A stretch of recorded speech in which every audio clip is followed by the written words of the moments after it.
Seja bem-vindo, eu sou Mário Sobral e o Jornal Segurito já está no ar. E hoje vamos falar alguma coisa sobre o PGR. Na verdade, responder algumas perguntas, que algumas aparentemente são básicas, mas são frequentes. Então, resolvi responder. Primeira pergunta. Mas essa eu já sei, professor. Mas tem gente que não sabe. Então, bora lá. Quem pode elaborar o PGR? Quem pode assinar o PGR? Apesar de todo mundo quase já estar sabendo, a gente ainda tem dúvida. Então, bora lá. Primeiro, quem a NR1 fala? Ela fala que deve ser elaborado sob a responsabilidade da organização. Tá. Então, a organização é responsável. Só que, na hora que vai se elaborar com base em documentos. Então, primeira coisa é o seguinte. A empresa define quem vai elaborar. Então, a empresa definiu que foi o Mário, definiu que foi o técnico de segurança. A empresa definiu quem vai elaborar esse documento. Ok. A responsabilidade da empresa. Mas ela definiu lá quem vai elaborar. Só que aí você diz, professor, mas não seria interessante que o Mário assinasse? Não seria interessante que o técnico assinasse? Ou que o fulano assinasse? Nada impede. Eu, quando elaboro um documento, eu assino esse documento. Só que, quem é que vai responder lá para o fiscal? É o Mário? Não. Quem vai responder para o fiscal é a empresa. Tá? A empresa vai responder para o fiscal. Lógico, a empresa vai depois cobrar o Mário. Mas é a empresa. Então, independente de quem assinar, a responsabilidade é da organização. É a empresa que responde por isso. Só que tem um detalhe que é extremamente importante. Digamos que o Mário não assinou o documento e o responsável lá da empresa assinou. Ok. Só que esse documento PGR é uma consolidação dos documentos da empresa. E aí, tem lá um documento na NR10, tem lá um documento da NR12, tem documento da NR17, por exemplo, a análise ergonômica foi feita lá pelo Mário. Esses documentos estão assinados. Então, na hora que eu estou consolidando meu PGR e eu estou referenciando o documento, eu já tenho assinaturas nesses documentos que servem de base. Porque eu não tiro da minha cabeça, tá?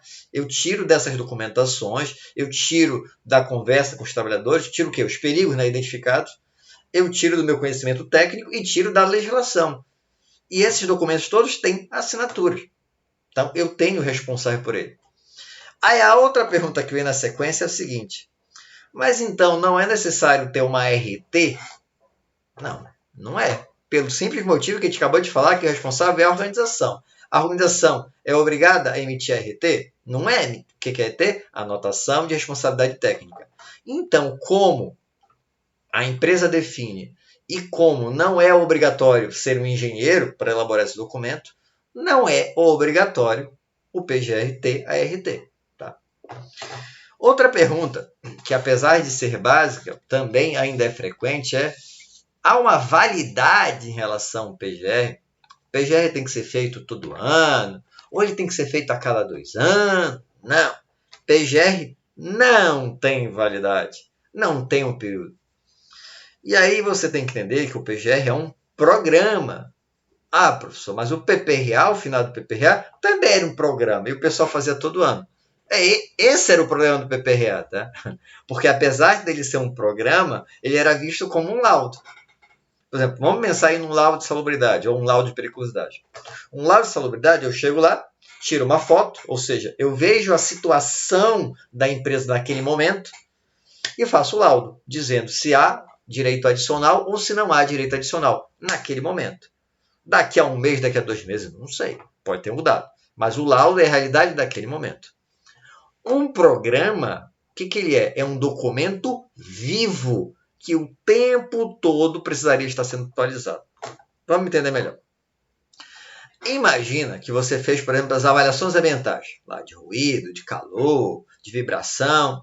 Tá? Você fez de um determinado setor, está tudo prontinho, identificou os problemas, colocou lá no seu PGR. Não te avisaram, não fizeram a famosa fase de antecipação, né? Você não foi informado, não teve a gestão de mudanças, coisa e tal.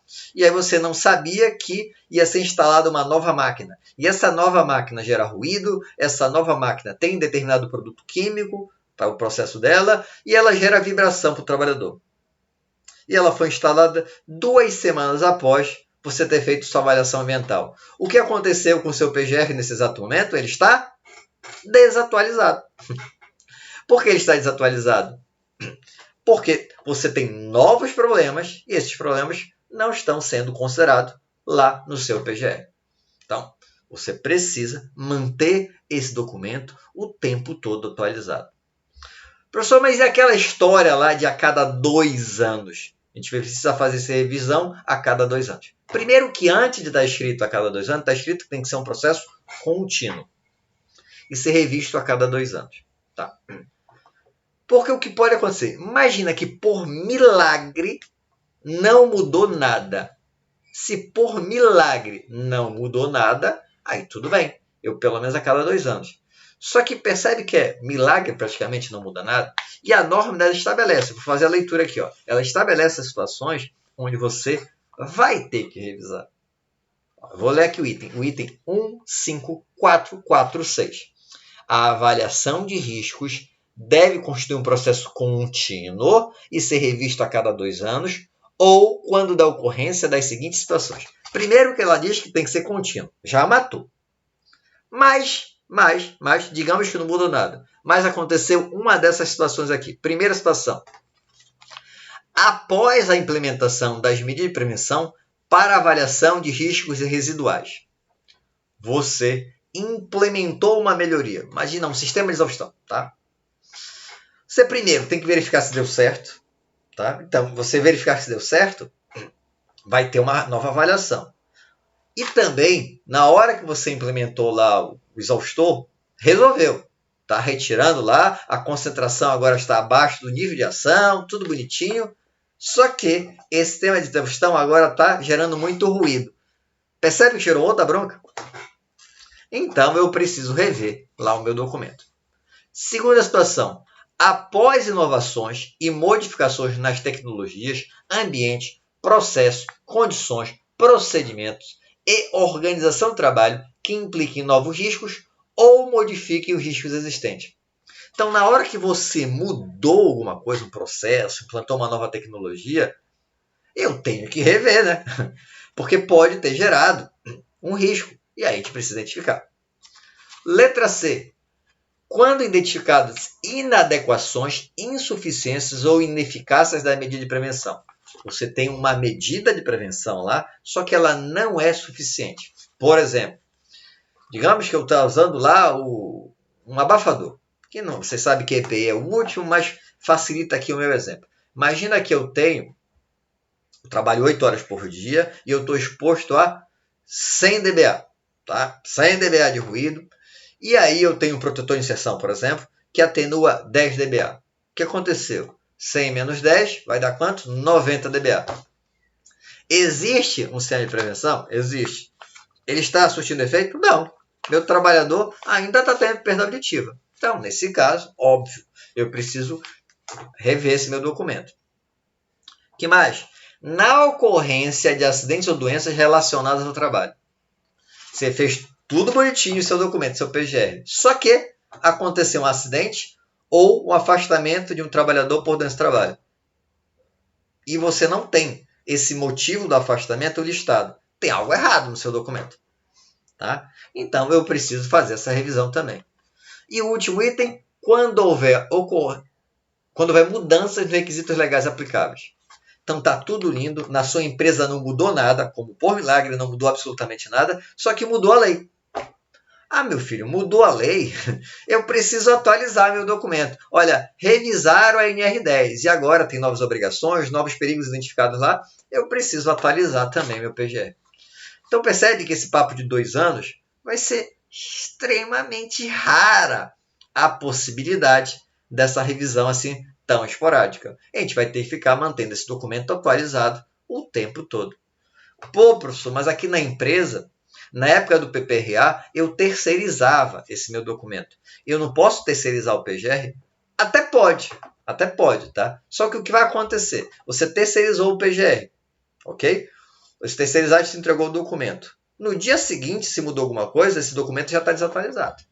Então, ou você contrata esse terceirizado para ele ficar lá acompanhando, que vai ser difícil, só se ele ficar lá fixo na tua empresa. Ou então, a partir daquele dia, você tem que começar a manter a atualização. Porque esse é o objetivo do documento, te auxiliar a fazer a gestão. Outra pergunta básica, mas que também a gente com dúvida ainda, então bora responder. No caso do PGR, ele vai funcionar como LTCAT? Eu não preciso então do LTCAT? Não confunda uma coisa com outra. O PGR está lá na NR1, legislação trabalhista, a gente vai verificar o risco físico e biológico, ergonômico de acidente, ok, para gestão lá das nossas normas regulamentadoras principalmente. O LTCAT é legislação previdenciária e ele tem outro foco, ele é um laudo para servir de base para o famoso PPP, Perfil Profissiográfico Previdenciário, que vai definir se o trabalhador tem direito ou não à aposentadoria especial. Então percebe que o foco é diferente. Ah, professor, mas eu não posso fazer um PGR que tenha lá embutido o LTCAT? Eu não recomendo, tá? Eu acho que fica uma maior bagunça. Não recomendo que faça isso. Então eu acho que são documentos distintos e não devem ser utilizados. E um substitui o outro? Não substitui. Tá? Não substitui.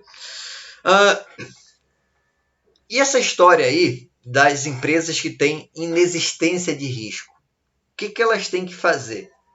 Porque elas vão entrar lá no site, né? Vocês sabem que agora, dia 28 de abril, tem um endereço lá onde foi disponibilizado o local para a pessoa entrar lá. As empresas entram lá e vão fazer uma autodeclaração sobre inexistência de risco.